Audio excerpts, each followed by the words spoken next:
Bismillahirrahmanirrahim. Ya ayyuhalladzina amanu la yahillu lakum an tarithun nisaa karha wa la ta'dhuluhunna litadhhabu bi ba'dhi ma ataytumuhunna إلا أن يأتين بفاحشة مبينة وعاشروهن بالمعروف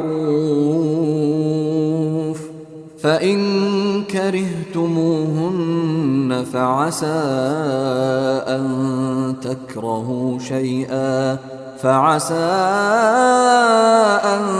تكرهوا شيئا ويجعل الله فيه خيرا كثيرا. Wahai orang-orang beriman, tidak halal bagi kamu mewarisi perempuan dengan jalan paksa, dan janganlah kamu menyusahkan mereka karena hendak mengambil kembali sebagian dari apa yang telah kamu berikan kepadanya, kecuali apabila mereka melakukan perbuatan keji yang nyata. Dan bergaullah dengan mereka menurut cara yang patut. Jika kamu tidak menyukai mereka, maka bersabarlah. Karena boleh jadi kamu tidak menyukai sesuatu, padahal Allah menjadikan kebaikan yang banyak padanya. وَإِنْ أَرَدْتُمُ اسْتِبْدَالَ زَوْجٍ مَكَانَ زَوْجٍ وَآتَيْتُمْ إِحْدَاهُنَّ قِنطَارًا فَلَا تَأْخُذُوا مِنْهُ شَيْئًا أَتَأْخُذُونَهُ بُهْتَانًا وَإِثْمًا مُبِينًا. Dan jika kamu ingin mengganti istrimu dengan istri yang lain, sedang kamu telah memberikan kepada seorang di antara mereka harta yang banyak, maka janganlah kamu mengambil kembali sedikit pun darinya. Apakah kamu akan mengambilnya kembali dengan jalan tuduhan yang dusta dan dengan menanggung dosa yang nyata? وَكَيْفَ تَأْخُذُونَهُ وَقَدْ أَفْضَىٰ بَعْضُكُمْ إِلَىٰ بَعْضٍ وَأَخَذْنَ مِنكُم مِّيثَاقًا غَلِيظًا. Dan bagaimana kamu akan mengambilnya kembali, padahal kamu telah bergaul satu sama lain sebagai suami istri? Dan mereka, istri-istrimu, telah mengambil perjanjian yang kuat, ikatan pernikahan, dari وَلَا تَنكِحُوا مَا نَكَحَ آبَاؤُكُم مِّنَ النِّسَاءِ إِلَّا مَا قَدْ سَلَفَ إِنَّهُ كَانَ فَاحِشَةً وَمَقْتًا وَسَاءَ سَبِيلًا. Dan janganlah kamu menikahi perempuan-perempuan yang telah dinikahi oleh ayahmu, kecuali kejadian pada masa yang telah lampau. Sungguh, perbuatan itu sangat keji dan dibenci oleh Allah, dan seburuk-buruk jalan yang ditempuh. حرمت عليكم أمهاتكم وبناتكم وأخواتكم وعماتكم وخالاتكم وبنات الأخ وبنات الأخت وأمهاتكم اللاتي أرضعنكم وأخواتكم من الرضاعة وأمهات نسائكم وربائبكم اللاتي في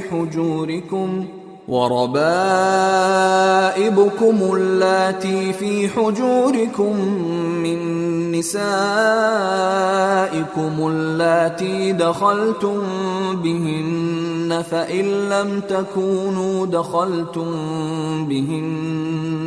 فإن لم تكونوا دخلتم بهن فلا جناح عليكم وحلائل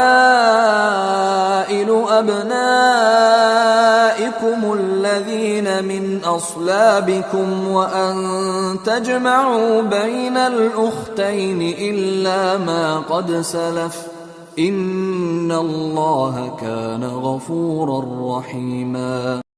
Diharamkan atas kamu menikahi ibu-ibumu, anak-anakmu yang perempuan, saudara-saudaramu yang perempuan, saudara-saudara ayahmu yang perempuan, saudara-saudara ibumu yang perempuan, anak-anak perempuan dari saudara-saudaramu yang laki-laki, anak-anak perempuan dari saudara-saudaramu yang perempuan, ibu-ibumu yang menyusui kamu, saudara-saudara perempuanmu sesusuan, ibu-ibu istrimu mertua, anak-anak perempuan dari istrimu anak tiri, yang dalam pemeliharaanmu dari istri yang telah kamu campuri. Tetapi jika kamu belum campur dengan istrimu itu dan sudah kamu ceraikan, maka tidak berdosa kamu menikahinya. Dan diharamkan bagimu istri-istri anak kandungmu, menantu, dan diharamkan mengumpulkan dalam pernikahan dua perempuan yang bersaudara, kecuali yang telah terjadi pada masa lampau. Sungguh, Allah Maha Pengampun, Maha Penyayang. Berikut adalah beberapa riwayat yang menjelaskan asbabun nuzul turunnya ayat 19 sampai ayat 23 surat An-Nisa. Al-Bukhari, Abu Dawud, dan An-Nasa'i meriwayatkan bahwa Ibnu Abbas berkata, "Dulu, jika seseorang meninggal dunia, maka para walinya merupakan orang-orang yang lebih berhak terhadap bekas istri-istri mereka daripada keluarga para wanita itu sendiri. Sebagian mereka ada yang menikahinya, ada juga yang menikahkannya dengan orang lain." Abi Hatim meriwayatkan dengan sanad hasan bahwa Abu Qais Ibnul Aslat meninggal dunia. Anaknya ingin menikahi bekas istrinya.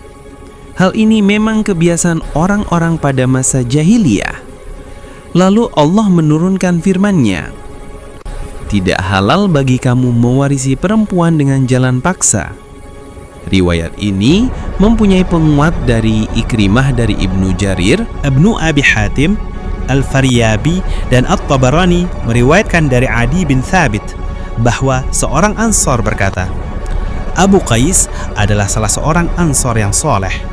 Ketika dia meninggal dunia, anaknya melamar bekas istrinya. Wanita itu berkata, "Saya menganggapmu sebagai anak sendiri, dan di kaummu engkau termasuk orang yang soleh."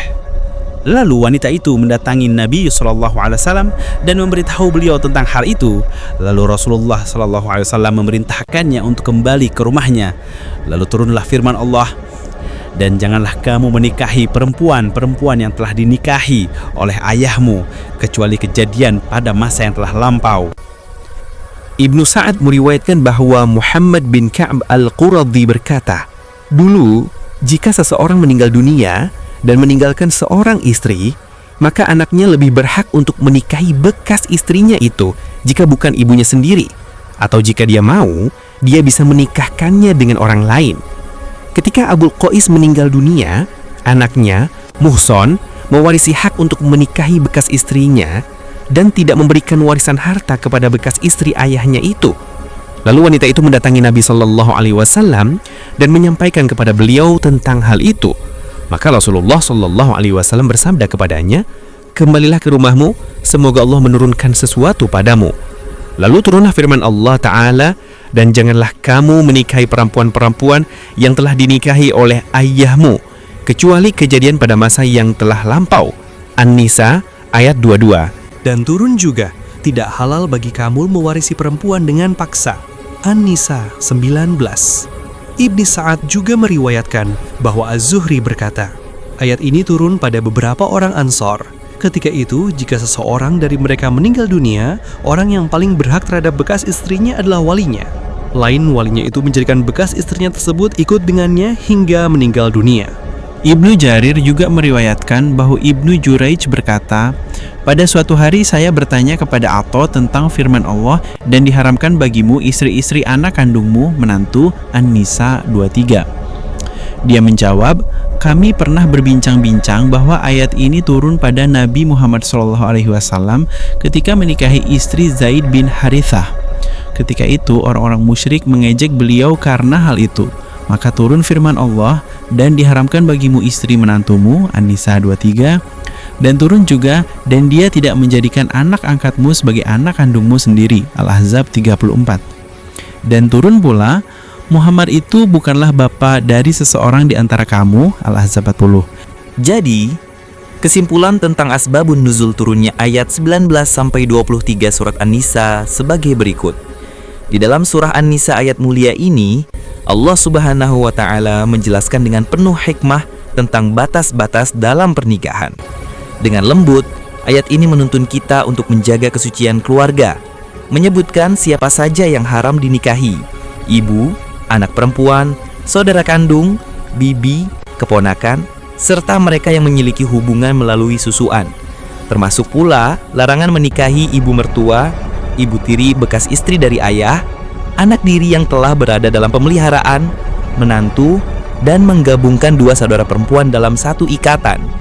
Semua ini adalah bentuk kasih sayang Allah agar keturunan tetap terjaga, hubungan keluarga tetap suci, dan kehidupan manusia berjalan dalam kebaikan. Sesungguhnya, setiap aturannya adalah rahmat, dan setiap ketetapannya adalah tanda cintanya kepada hamba-hambanya. Demikianlah penjelasan singkat tentang asbabun nuzul surat An-Nisa ayat 19-23 yang kami rangkum dari berbagai sumber. Jangan lupa di-subscribe channel kami dan nyalakan tanda notifikasinya agar kamu terus bisa mengikuti konten-konten kami selanjutnya. Semoga bermanfaat. Wassalamualaikum warahmatullahi wabarakatuh.